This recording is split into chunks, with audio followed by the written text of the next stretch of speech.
Women who are Democrats in the House of Representatives getting the rock star treatment in a new Rolling Stone interview, including Nancy Pelosi, Alexandria Ocasio-Cortez, and others who have this message for President Trump. If I were talking to President Trump, I would remind him that you are my president as well. The people of the United States are looking for a leader that unites. If I had to say something to Trump, I probably wouldn't say anything because I don't think that it's worth the extra attention. Mr. President, do the country a favor. Don't run. Here now, Kayleigh McEnany, the National Press Secretary for President Trump's 2020 campaign, and Rochelle Ritchie, a Democratic strategist and former Congressional Press Secretary for the House Democrats. Great people to have with us tonight. So, Kayleigh, Nancy is just scolding the president. She says, you know, do us all a favor. Do not run. Is there any chance of that happening? No, there's zero chance of that happening. I can tell you the president is excited for this campaign. He's geared up. He's ready. And I'm sure Nancy Pelosi does not want him to run, because how can you argue against results, a soaring economy, wages growing at the fastest pace in 10 years, remedying our trade imbalances across the world? You can't argue against success. So that's a pretty pathetic message from Nancy Pelosi. She should spend less time palling around with a socialist and a congresswoman with anti-Semitic remarks and spend more time focusing on working with the president. Rochelle, you know, is there anything that's inappropriate anymore these days? I mean, is that a professional comment to say about the president of the United States? You know, just do everyone a favor and don't run? Well, look, I think that she was being very sarcastic. And as you said, I think this is just something that we're starting to see in our politics. I mean, the president is not innocent in some of the remarks that he's made about those on the left either. But what I will say about Pelosi is that maybe she's thinking that the president shouldn't run, considering that he's imploded the deficit. It's risen by 40%. He used the paychecks of our federal workers as a hostage because he didn't get his wall. So, yes, he's had some accomplishments, but at the same time, he's had a lot of failures. I mean, he kicked millions of people off of health care alone.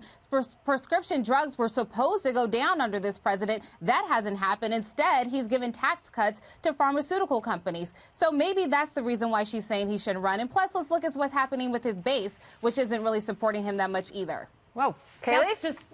That is just incredibly untruthful, all that you just said. Oh, in fact, he's cleaned up the disaster that is Obamacare. In fact, it's under this president that for the first time we didn't see. Let me finish. I let you finish and share your litany of falsehoods.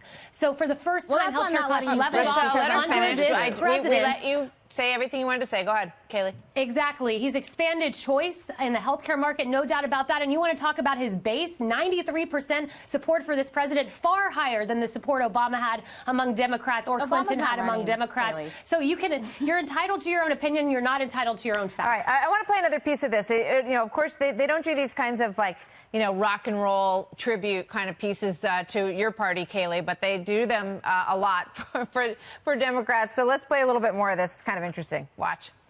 My advice for young women, and I think just all women, is that we don't have to hem ourselves in. We don't have to make ourselves seem acceptable. You never wait for an invitation or ask permission to step into your power. Be fearless and unapologetic about being your best you. What you bring is very unique. Don't let anybody try to minimize the importance of what your experience is. Kayleigh, let me start with you on this one, and then we'll go to Rochelle. What do you think about that message for women?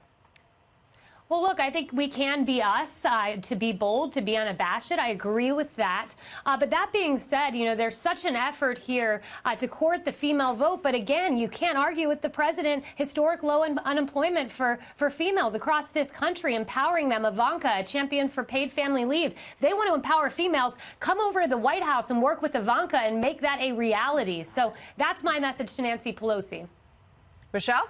You know, I think it's a great message, and I think that regardless of where you fall on the left or the right, it's a great message for all women. I think that, you know, Ivanka would support a message like that. Pelosi obviously supports a message like that. So I don't think this is an issue where we need to make it a partisan thing about Ivanka and come to the White House. That's just ridiculous.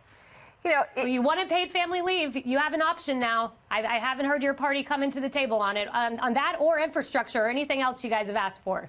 Well, your president right now has imploded the deficit some $40 billion.